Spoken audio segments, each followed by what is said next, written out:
From the underbelly of cricket to the underworld to Nirbhaya, you have seen it all. Which has been your most difficult case? Most difficult case, I think, has been Nirbhaya. When you were in that moment, did you feel that so many decades of my career and now this moment could make or break me? You put it very well, Barkha, because I was very proud of what I had done all through my career, my days in the CBI, my various assignments in the Delhi police. And I thought that if this incident goes haywire, alright, then my entire, shall I say, body of work will be washed away. And nobody will remember me for what I had done. Earlier. And they will say, oh, this was the guy who was punished for Nirbhaya. Brij Bhushan Saran Singh. And the reason, just to give context to our audience, this is a man who, when I was a very young reporter, had been accused of links with the underworld, with Dawood Ibrahim, and you have spent a large part of your life investigating the underworld. So I think you will know a lot about this man, but now go ahead. And I have also investigated a case in which he was himself involved. Given his background, you tend to believe that perhaps these allegations may be true. Is he a dangerous man? Going by his past record, he is dangerous. That mothers who come with their wards to playgrounds for coaching of their wards, they are sometimes asked for sexual favours if they want their wards to be in which sport? Cricket. You have used very strong words about the former Comptroller and Auditor General of India, Vinod, whom you basically call a fake conscience keeper. You say he protected a gentleman called Rahul Johri, against whom Diana Edelji and her colleague had made sexual harassment allegations. What happened? How dirty actually is the underbelly of cricket? As dirty as can be.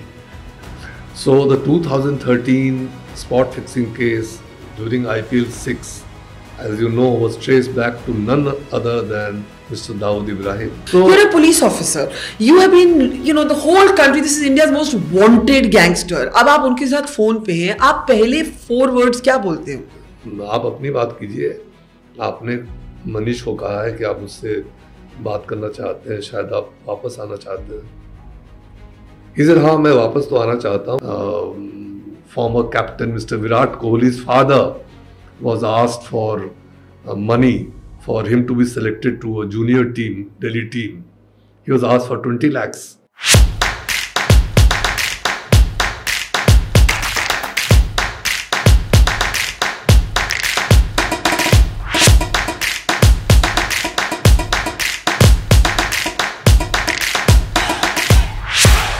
From the underbelly of cricket to the underworld to Nirbhaya, you have seen it all.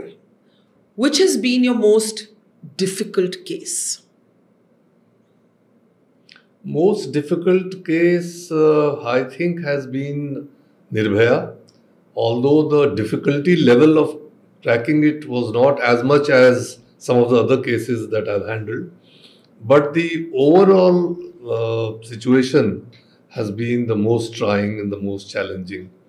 It was because of the pressures from the politicians, pressures from the crowd, the kind of media attention and world attention that the case was getting, and the pressure on me individually. There was pressure on you to resign. Yes. I remember the headlines from the time. Even Justice Verma made a comment about, you were the Commissioner of Police at that time, just to put it in context for our audience today. And this horrific gang rape takes place of a 23-year-old medical student. It comes to be known as the Nirbhaya case. And you as the police commissioner are basically faced with the violation itself, the crowds who are on the streets protesting, and the political class. And there's an outcry like we've never seen before. Did you ever consider resigning at that time? Not at all. Not in the least. For what?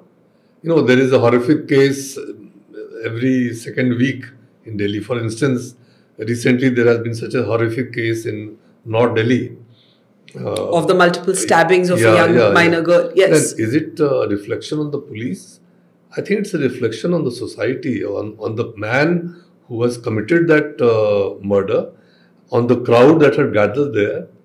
Certainly not on the police, and least of all the police commissioner. But the buck stops with the top, right?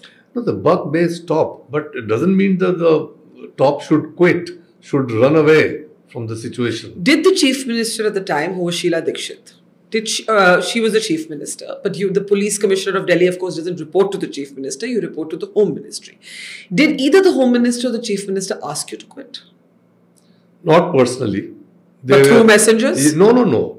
They were telling the media that action will be taken. Action should be taken, the commissioner should resign, the commissioner should be changed, and this and that. So it was all happening through the media and through other people. But nobody spoke to me directly. Nobody ever said, you should go, or why don't you resign. Nobody. Describe your state of mind at that time. I must say that unlike what others thought, I was very cool and composed. I knew. You didn't think you were going to lose your job? No, not in the least. Not even for a moment. Because I knew I was on a very firm ground. My boys had done nothing wrong. We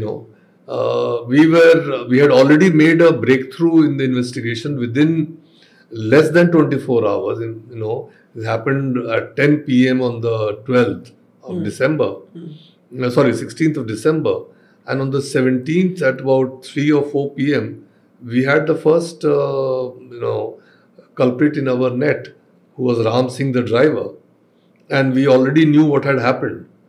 So that quick was the investigation, and an absolutely blind case. All that we knew from the eyewitness, that there was this bus, white bus with Yadav written on it. And we had cracked the case, we had traced the bus, and we had traced the driver. So, and we already knew who the others were. So why should the police resign, or police chief resign? You remember what happened after that? You had mass protests, and you had all kinds of people. You had genuine sort of students out there, young women marching for women's rights. You also had possibly people looking to create trouble. But what the world saw was a mass movement of women out on the streets marching for women. And the police handling of the crowds was not appreciated. Was that a mistake? No, police handling was not appreciated till when? Till the 22nd, when we used force. Yes, I'm talking about the use of force. Yeah, so between the commencement 16th. of the, and till that date, everything was fine. But why did you use force? We had to use force because at Hyderabad House, the head of state of Russia was coming. The next day, there was a state dinner for him. The crowds had already gone berserk. They were resorting to arson. If you recall, Doordarshan vehicle was burnt, set to fire. All the poles that had been set up on Rajpath for the 26th January parade, they had been pulled out, and the policemen were being assaulted with them. If you recall, one of the head constables lost his life also. And everything was, and every kind of assurance given to the crowd was going totally unheard. I mean, no heed was being paid to them. The government announced that Justice Verma committee had been appointed to look into the rape laws. Then Justice Usha Verma committee, I forget her name. Usha Mehra. Usha Mehra committee had been appointed to look into police failure, if any. And if anyone was found guilty, he would be punished, etc. etc. And mind you, all these committees were formed on my suggestion. This is not known. I have written in my book, Khaki Files, that when the government was looking for a solution, they asked me that what should we do? The cabinet secretary asked me, and I said, sir, whenever a crowd like this gathers, they, at the end of it, they want to go home having achieved something. So let us announce something which would satisfy them. They said, what could that be? I said, sir, they are protesting against weak rape laws. So let us form a judicial committee to look into rape laws. They are looking into police failures, if there were any. So let us appoint a committee, judicial committee, to look into police response to the whole incident. And the government did that immediately, and even after that, the crowd was not prepared to disperse, and they resorted to arson and so on and so forth. But did you feel, today you have the benefit of time, you can look back at it more calmly. When you were in that moment, did you feel that so many decades of my career, and now this moment could make or break me? You put it very well, Barkha, because I was very proud of what I had done all through my career, my days in the CBI, my various assignments in the Delhi police.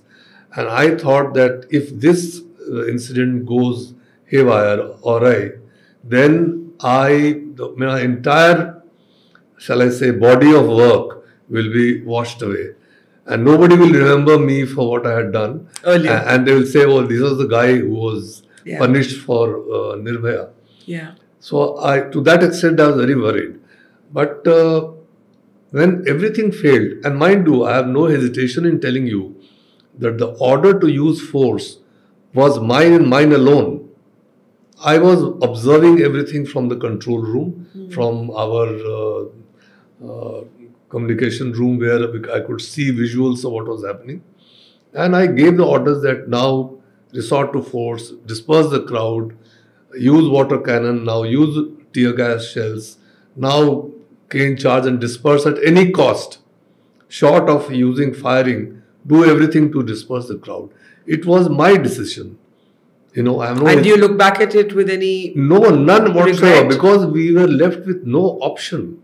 There was because of the state visit, or because it was unraveling situation? The overall situation. State visit was just one factor. When the crowd goes out of control, when they're resorting to arson, they're resorting to violence against policemen and against common members of public and so on and so forth. I'm sure it was very challenging, but I raise this because we've had the police action under scrutiny in a more recent context, nothing to do with you, the wrestlers' protests. And the wrestlers who were sitting for 1 month in the heart of the capital protesting sexual abuse, sexual harassment against a BJP MP, Brij Bhushan Singh, on the day of the inauguration of the new parliament building, are taken away, kicking and screaming by the scruff of their collars. It was terrible to see Vinesh Phogat and Sakshi Malik, being taken away like that. Did the police have a choice? Because if the wrestlers have decided ki hum nahi jayenge, now I said that the police could have offered an alternative venue of protest. What did you think when you saw those images? See, I have spoken to my colleagues because I was invited by a TV channel to speak on the police action against the wrestlers. It was not as if all those attempts were not made. There were extensive deliberations with the wrestlers, and various alternatives were offered, and so on and so forth. The images of the police action are highly unedifying. They are, I would say, they were even revolting, that girls and boys who have brought us so many laurels, they are being treated like this. Yes. Very disturbing images. But it was perhaps police had no option, no other way of dealing with it. They have to be removed. There was Section 144. Important government function was being held inside the new Parliament House. So But the police had also dragged its feet on action against Brij Bhushan Saran Singh. There was a POXO Act registered in the FIR against him, which normally mandates first arrest, then bail applications and so on. Had Brij Bhushan Saran Singh not been a member of parliament, the police would have probably arrested him much, ahead of needing to negotiate with the wrestlers to end their protest. Barkha, I don't know all the facts, and there are so many things which both you and I don't know, which are behind the scenes. In my conversation with my colleagues, some of them were, shared with me. Some of them, not all. So there is much more to it than meets the eye. But having said that, I have already said in a TV interview that I know the person against whom the accusations are being made. Brij Bhushan Saran Singh. And the reason, just to give context to our audience, this is a man who, when I was a very young reporter, had been accused of links with the underworld, with Dawood Ibrahim, and you have spent a large part of your life investigating the underworld. So I think you will know a lot about this man, but now go ahead. And I have also investigated a case in which he was himself involved. He had given shelter to some of the gang members of Dawood Ibrahim. Along with Kalpanath Rai. Subhash Thakur, Bhai Thakur, Ram Kishore Garikapatti and so on and so forth. But he gets acquitted in this case eventually, right? But yet, while investigating that case, I had come to know about his background and so on. And so can you tell us a little bit about him? What sort of chap is he? No. I mean, I'm smiling because I'm, of course, being ironic here. He has 4 pending criminal cases against him. I have chuckled for the same reason. Yeah. For the same reason. Yeah, but if these accusations are being made against generally somebody who is held in high esteem and otherwise, then you tend to doubt those allegations. You're a bit skeptical about them. But in this case, given his background, you tend to believe that perhaps these allegations may be true. Is he a dangerous man? Going by his past record, he is dangerous. Would it have taken a lot of courage for the women to eventually speak against him? I'm sure they would have. You have also mentioned that you are familiar with the fact that asking women or their families for sexual favours is not uncommon in the way sports is managed in our country. And I think I read a horrifying detail from you in your interview to Hindustan Times, where you say sexual favours have even been sought from the mothers of sportswomen. Can you share a little bit about this? See, these are in the realm of allegations and complaints, some of which we had looked into, that mothers who come with their wards to playgrounds for coaching of their wards, they are sometimes asked for sexual favours if they want their wards to be in given. which sport? Cricket. In cricket? Yes. In cricket, mothers who come with their wards for practice, for coaching. At what level? No, who's asking them? The coaches, the selectors, and so on and so forth. You have received complaints like this, or you have investigated this independently? No, we are not investigated. We had received some anonymous complaints to that extent. When was this, sir? This was, say, 2014-15. I joined the BCCI in 2015, and these incidents that were brought to my notice pertain to periods which were there, years before I joined. But this is, by the way, this is common knowledge.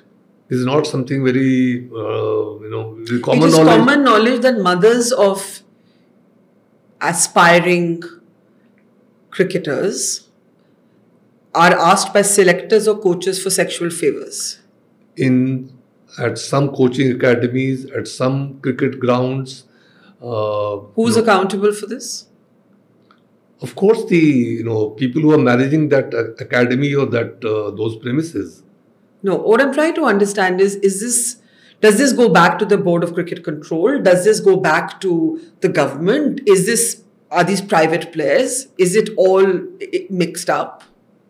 No, if the mothers go and report the matter to the police, then it becomes a government matter. But they have not been brought to the notice of the police to the best of my knowledge. But, in certain district clubs, and by the way, this also applies to aspiring women cricketers, of sexual favors being asked of them by the coaches and so on. So, it's not something uncommon. We are talking about it in public, I think, thanks to this sustained protest by the wrestlers. But when you were looking at the anti-corruption unit of the Board of Cricket Control, you were an advisor. You also have had an opportunity, as you've chronicled in your recent book, to talk about how sexual harassment complaints there, you believe, did not actually get a just resolution. You have used very strong words about the former Comptroller and Auditor General of India, Vinod Rai, whom you basically call a fake conscience keeper. You say he protected a gentleman called Rahul Johri, against whom Diana Edalji and her colleague had made sexual harassment allegations. What happened? So the sexual allegations of sexual harassment were made not by Diana Edalji, but by... I mean, she brought it out into the limelight. Yeah. And not only she brought it out in the limelight, she was in favor of strict action. That's right. Against the then CEO. But the committee, the chief of the committee of administrators handling the BCCI then did not take suitable action. Why not? Perhaps because the CEO was very well connected politically, and so he did not take the action that ought to have been taken. And a committee was appointed to carry out an inquiry. And the inquiry report was, in the way the inquiry was conducted, the way the findings were given, and the action that followed, they all reek of, favoritism and protectionism and what have you. So basically we are saying that for a woman to be a sportswoman in this country, there is entrenched institutional protection of those who may harass, seek sexual favors from them, their families. This happens, and it happens commonly. It's not an exception. It happens commonly in your experience. That risk is there. That risk is very much there. I think it is there in every sport. And it is up to the people who supervise the sports, is up to the coaches, and also up to the sports women themselves to make sure that it is not allowed to go. Vinod Rai had a reputation after 2G for being this sort of, warrior officer. You in your book say he's a or fake conscience keeper. Did you ever bring it up with him that this is what's happening, let's do something? Several times. Then? Well, he would always give me the assurance that he'll look into it, he will see what can be done, but eventually nothing happened. Did it disillusion you? Absolutely. You spent some part of your life looking at the underbelly of cricket. Whether it's the Hanse Krone, match-fixing. Later in your book, you talk about pitches. Pitches being, they're trying to doctor pitches, right? Kanpur mein. How dirty actually is the underbelly of cricket? As dirty as can be. Because big money is involved. The betting markets, you and I cannot even imagine what is the magnitude of the money that is there in the betting markets. So tell us the story of how a pitch was sought to be doctored. A certain person who was in charge of putting up flex boards on the stadium. This was the match between Gujarat Titans and, I forget now. I think it was... I know it was in Kanpur. Yes, but go on. Yeah. So an attempt was made to doctor the pitch by over irrigating it, putting too much water over it, because then it becomes a low scoring game. And the man who was masterminding it was the man who was in charge of putting up flex boards in the stadium. So he was paid a huge amount of money by a bookie who was camping in Kanpur in a hotel, the same hotel where the cricketers were staying and the same hotel where I was staying. And we got a tip off, and with the help of the Kanpur police, we organized a raid and picked up those bookies, and we prevented the match from being kind of sabotaged, and that's how it went. In this case, you wrote that the players were not involved in the manipulation of the pitch. But there have been other instances. You have been famously responsible for sending some players of the Rajasthan Royals, into jail. Talk a little bit about that scam. It was very interesting. We were monitoring telephones in connection with terrorism. Okay. Nothing to do with cricket. Nothing to do with cricket. And suddenly we start hearing conversations involving cricket, that someone was being compromised, someone was being given instructions how to send messages, that he was now going to throw a no ball, to pull a towel from behind his back out and tuck it in his front pocket, and then throw a no ball or throw 14 runs away in that over and so on. And then we identified 3 cricketers who had been compromised. And they were all playing matches on 3 different dates, almost spaced out over a period of a month and a half. So you had to keep hold your nerves, because if there was any leakages from the police itself, the whole operation would have gone bust. So first we recorded the proceedings of a match, an IPL match, in which one cricketer did the bidding of the bookie as per the understanding between the two. Then we waited for the second match, and then we waited for the third match. And third match was incidentally the last match of the IPL, that was in Bombay. And at the end of it, we swooped down and arrested all the 3. They were, of course, Srishant, Ajit Chandila, and Ankit Chavan, all 3 of RRR, Rajasthan Royals. And and the rest is history. It was a big... and I think you gave a statement at the time saying you can't watch the IPL anymore. That's true. Has that changed? Not really. Because do you see it as a corroded universe? Yeah, it is always under a cloud of suspicion. Do you believe that this was an exception? Or do you believe that, and I'm going to break the hearts of all cricket fans by asking this question, but do you believe that there are more players who are part of manipulating matches than have been called out? Barkha, the thing is, we would never know. As I said, we were not monitoring the cricketers. We were monitoring telephone numbers concerned with terrorism. And we came across this spot fixing of 2013 IPL. Yeah. Similarly, when the Hansi Cronje case happened, numbers were being monitored in the case of an extortion. And it emerged that Hansi Cronje was being... so we do not know.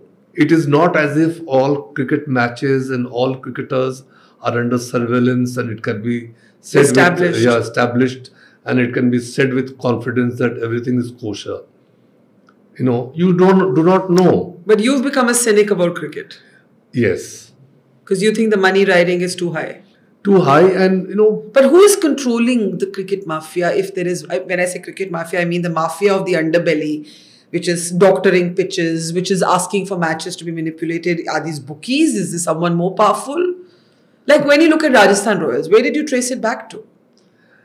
So the 2013 spot fixing case during IPL 6, as you know, was traced back to none other than Mr. Dawood Ibrahim, and we have taped telephonic conversations. We know the entire hierarchy of the booking mafia. That Dawood sat at the top, and who were the next rung, and and how through a web of bookies and fixers they eventually reached the cricketers. And so Dawood Ibrahim is Yeah. sitting at the top of the pyramid that is actually looking to manipulate cricket in India. that's true, and maybe manipulate cricket even outside. Let's talk about Dawood Ibrahim. At a book launch in Mumbai, you said very interestingly that you once thought that Dawood Ibrahim could be brought back, you called him a certain gentleman, could be brought back from Pakistan using non-state actors, using unconventional means. That this man was Pakistan's never going to extradite him, Pakistan's never going to officially own up to the fact that he lives in Clifton, Karachi. So you said that there was an entire plan, a blueprint drawn up to bring him back, to, in other words, take him out, like maybe the Americans took out Bin Laden from Pakistan, but it was not given a go-ahead. Can you tell us more? No, there are two operations. Yeah. One operation was that I was directly in touch with Dawood Ibrahim, speaking to him with due permissions from my bosses. Can we start there? Tell us about when you spoke to Dawood Ibrahim. Yeah, so we had a fellow called Manish Lala in our custody, and he said that he could put me across to Dawood Ibrahim, and he said that Dawood Ibrahim was interested in returning. When was this? This was in the year 1995, I think. Okay. And I took permission from my bosses. I had secret telephone in my office, and I used that. And secret telephone means like how many people knew that phone existed? Very few. Okay. Okay. So using that telephone, Manish Lala got in touch with Dawood Ibrahim through a series of what are called cutouts. Which means? Which means that he speaks to somebody, and that person says, "Okay, hang on, somebody will call you back." Acha. Then somebody else calls back, and then that fellow says, "Okay, you hang on, somebody." So you cannot directly trace the number. So is it like a burner?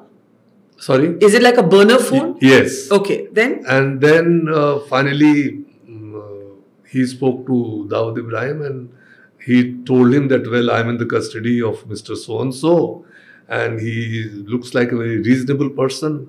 And, I myself, there was a backstory to his coming into my custody also, which I have written in my first book, Dial D for Dawn. In fact, the story, Dial D for Dawn, is the story of my conversations with Dawood Ibrahim. So, he convinced Dawood Ibrahim to speak to me. So he spoke to me, and क्या बोले आप उनको? He asked me. Tell us, what's the first sentence? So, you're a police officer. You have been, the whole country, this is India's most wanted gangster. अब आप उनके साथ phone पे हैं, आप पहले 4 words क्या बोलते हैं उनको? नहीं, तो मैं बता रहा हूँ. तो मैंने कहा कि हाँ, तो क्या कहना चाहते हैं आप? So he said, आपको क्या लगता है कि मैं बॉम्बे बॉम्ब ब्लास्ट में इन्वॉल्व हूँ? तो मैंने कहा कि आपको मैंने सवाल पूछने का अधिकार नहीं दिया है. आप मुझसे कुछ कहना चाहते थे, मनीष ने मुझे बताया है. आप बताइए आप क्या कहना चाहते हैं.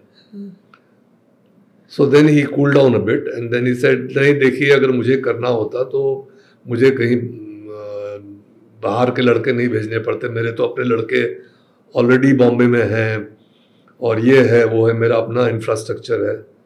तो मैंने कहा कि आपके पास क्या RDX भी होता है? So that stumped him. He had not anticipated that. I said, I hope you know that RDX, huge amount of RDX was used during the bomb blast.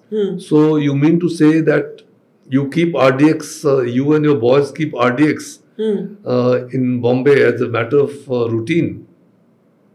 So then he said, देखिए ऐसा है, ये tiger ने ऐसा किया है, tiger Memon ने ऐसा किया है, उसने ऐसा किया है, मेरा तो कोई रोल नहीं है, मेरी तो बहन अभी वहीं रहती है, मेरी माँ अभी बॉम्बे में ही रहती है, अगर मुझे ये करना होता तो मैं भी टाइगर की तरह उन लोगों को निकाल के ले आता इधर और ये वो।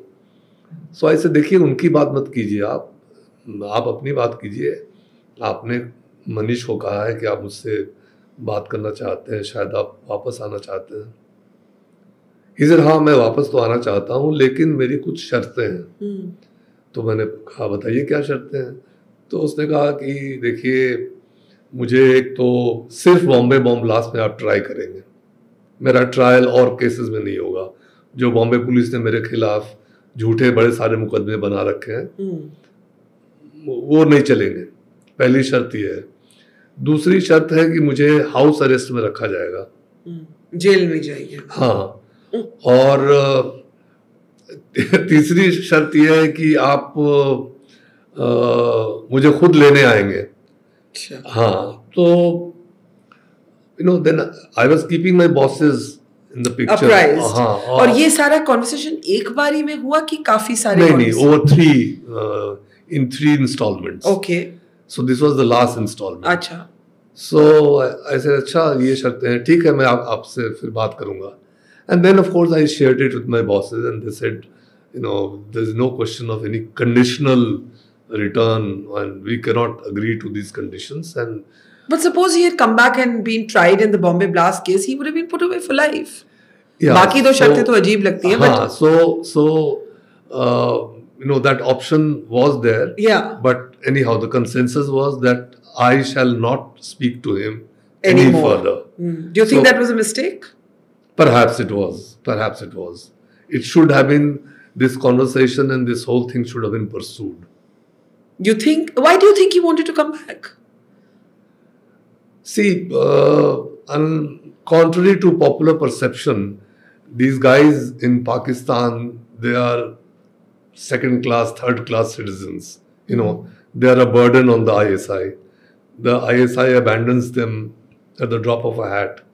And the reason why the rest of the Memon family returned, they don't feel comfortable there. They want to face the law and be done with it. And not only the Memons returned, there were several others who came back. They came back willingly on their own, and they faced trial, and if they were sentenced, they were sentenced. If not, they were let out. When you were dealing with the underworld, with dreaded gangsters like Dawood Ibrahim, did you ever fear for your life?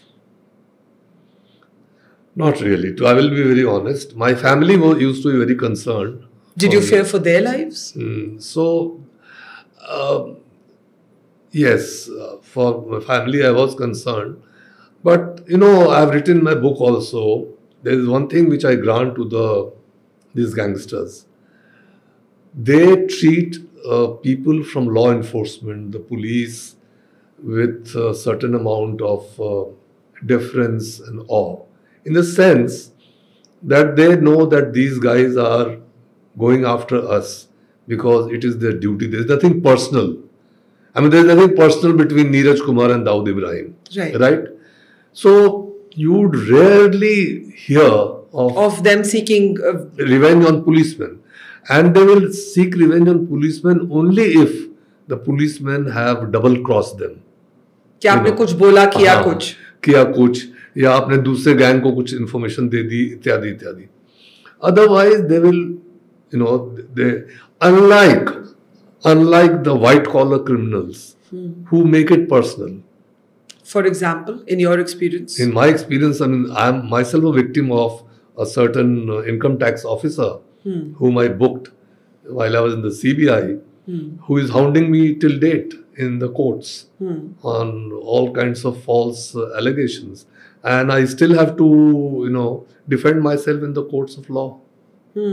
But come back to this idea that Dawood Ibrahim was at the top of this IPL manipulation. Ab Dawood Ibrahim would be quite old today. When you say Dawood Ibrahim, do you mean him or do you mean his operated mafia?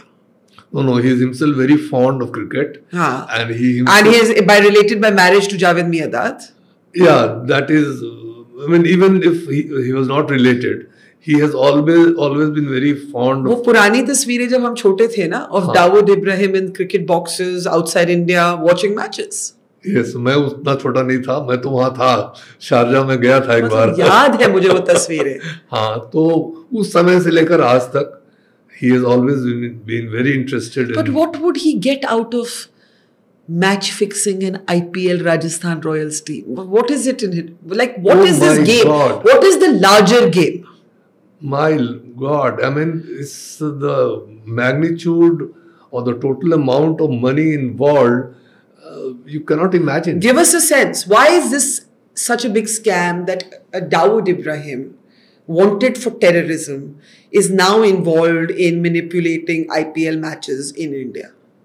See, the ultimate purpose of organized crime is money. Right. Right? Right. So, this entire match fixing and this whole betting racket is a racket for monetary gain and nothing else. Right? If you are able to manipulate the odds, you cannot imagine how much money you would earn. You know, if you are sure that a certain event is going to happen in a certain cricket match, and if you bet on that event, you know, you will overnight be a billionaire. So why haven't we as a country been able to clean this underbelly up? For various reasons. The most important reason is that we are insensitive. आपत्ति है कि वो IPL का मजे हैं, बाकी कुछ सोचना नहीं. ऊपर में सब ठीक ठाक चल रहा है.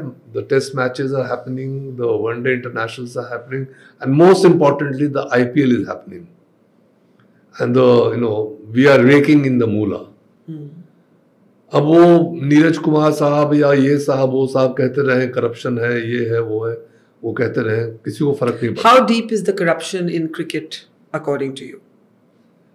I can say with certain amount of confidence that the top levels of cricket today are much cleaner than they were earlier.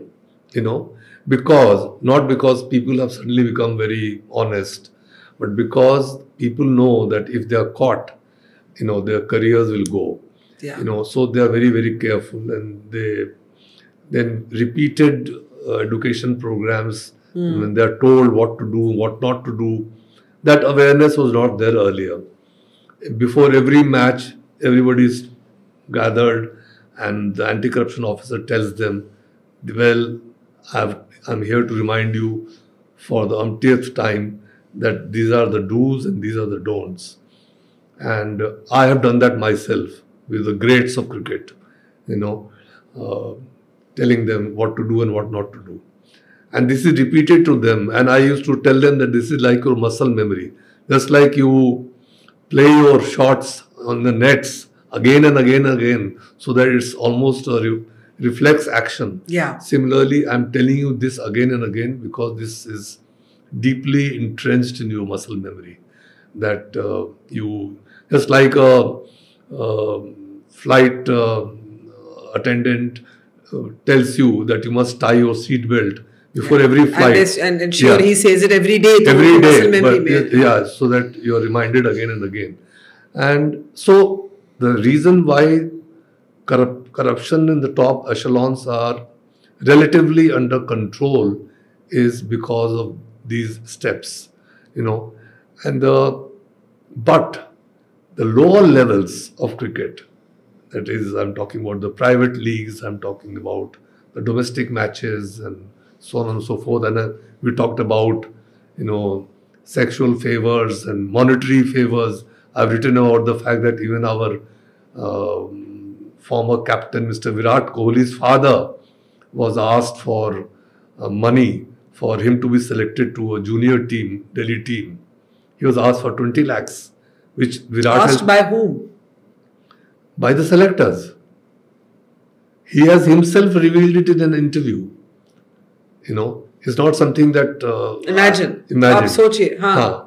So, somebody as talented as Virat Kohli, his father is being asked that you pay. And the boy, he said in an interview that I cried for 10 days because I was left out of the match because my father could not pay that money. So if that is happening with a talented player like Virat Kohli, so down the ranks kya ho raha hoga? So the point I'm trying to make, and the point, this is the main thesis of my book also, is that if we do not look at the second and the third rungs of the sport, which is as corrupt as it was earlier, if not more corrupt, then the players come through these ranks and they reach the top. How do you expect the top levels then to be clean? Yeah. So we have to pay attention there. Yeah, I wish we would. Then who is there to listen to me or to listen to anybody else? So it is a grey area. People are happy. We are like ostriches who bury our heads in the sand. वो एक ना एक दिन तो निकालना पड़ेगा ना sir. निकलता है ना, समय समय पर निकलता है. जी. और फिर स्कैंडल होता है, फिर कमिटीज बनती है, फिर उसके बाद अंत में कुछ नहीं होता. बिल्कुल. ये बताइए, towards the end, who is the most terrifying criminal that you have met face to face? I mean, the definition of terrifying, Barkha. Terrifying means dreaded, most wanted, दुनिया के लिए, not आपके लिए. जैसे मुझे या आम औरत को लगे कि भाई.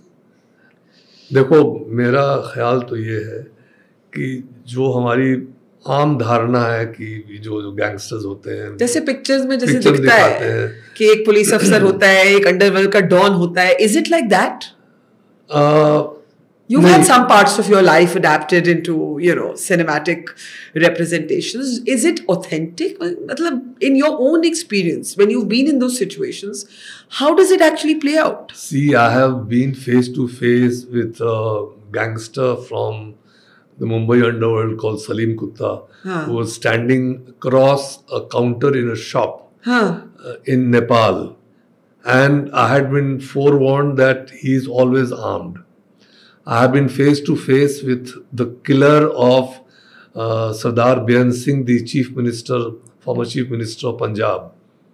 Face to face across a counter in a travel agent's office. I have written about all these experiences in my book. So, and when we searched him, sure enough, there was a cyanide pill in his pagdi. In that Beyan Singh assassins. Yeah. This was Jagtar Singh Tara.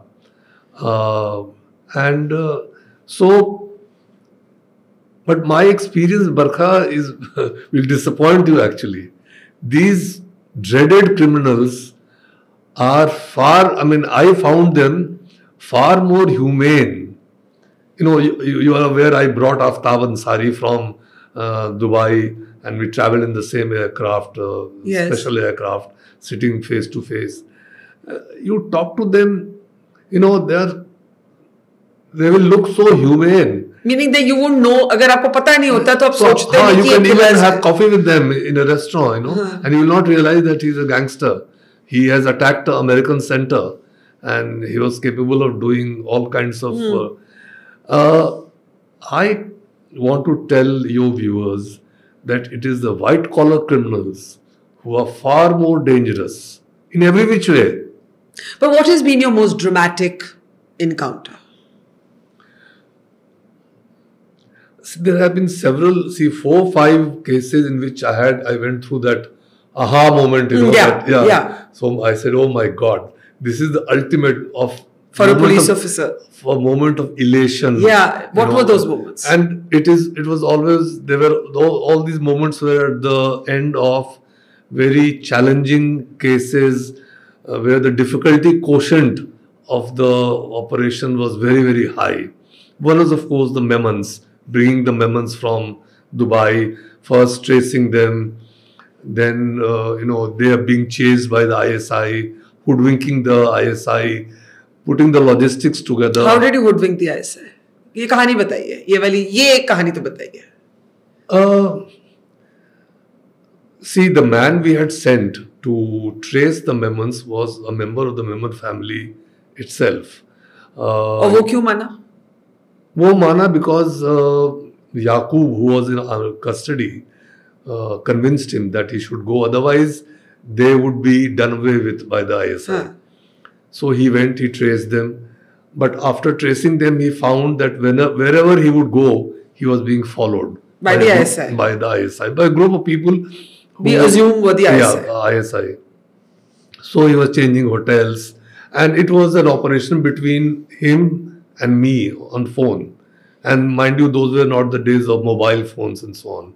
So he would ring me up and said कि आपने तो मुझे फंसा दिया, मेरे पीछे पड़ गए हैं ऐसे वैसे. And how, we would make him change the hotels and go from one, and we'll change the place where the Memons were staying. And eventually, I involved our embassy there and the consul general. He had to go in his official car and to the place where this man was staying, the man we had sent. And along with him, then they went with 2-3 other vans to where the Memons were hiding, and they were put in the vans. And mind you, what had happened was that earlier they had booked tickets for Delhi from Dubai, and the ISI cancelled those tickets. They just called up the office and cancelled them. So when just before on the day of the flight, when they checked up, they said that your tickets are cancelled. You called up and cancelled the tickets. And then we understood the game. So, and then our people were there at the airport also, Dubai airport.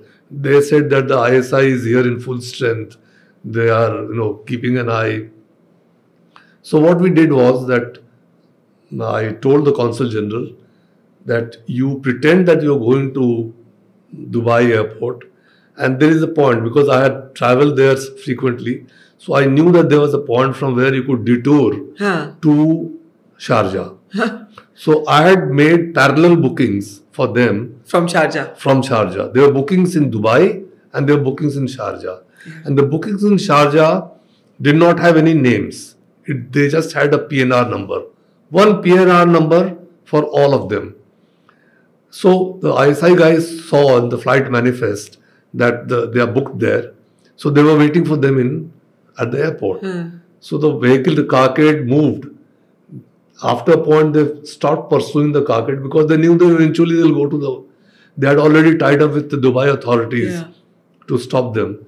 But they took a detour and went to Sharjah.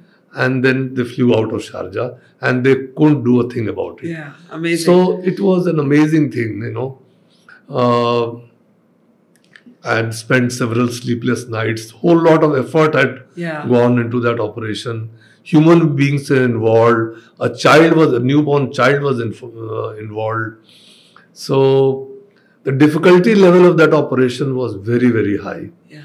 And similarly, the difficulty level of the operation leading to the return of Aftab Ansari was high. So was the arrest of the income tax officer that I just mentioned. And there are 1 or 2 more cases. What is your proudest moment? Let me ask you that as the last question. Certainly the Memon operation. Yeah, it sounds extraordinary. Yes, yeah. So is there another book in the offing? I'm writing my 4th book, but it's not about the gangster, about the underworld. It's about my experiences of handling the prisons. And that is a subject for a whole separate conversation, which we look forward to talking about. But thank you, Neeraj Kumar. A life well lived, a life dramatically and deeply lived and experienced. And I think many movies are going to emerge from the life that you have lived. Thank you so much. Thank you so much, Barkha. It has been a real pleasure talking to you. Thank you, sir.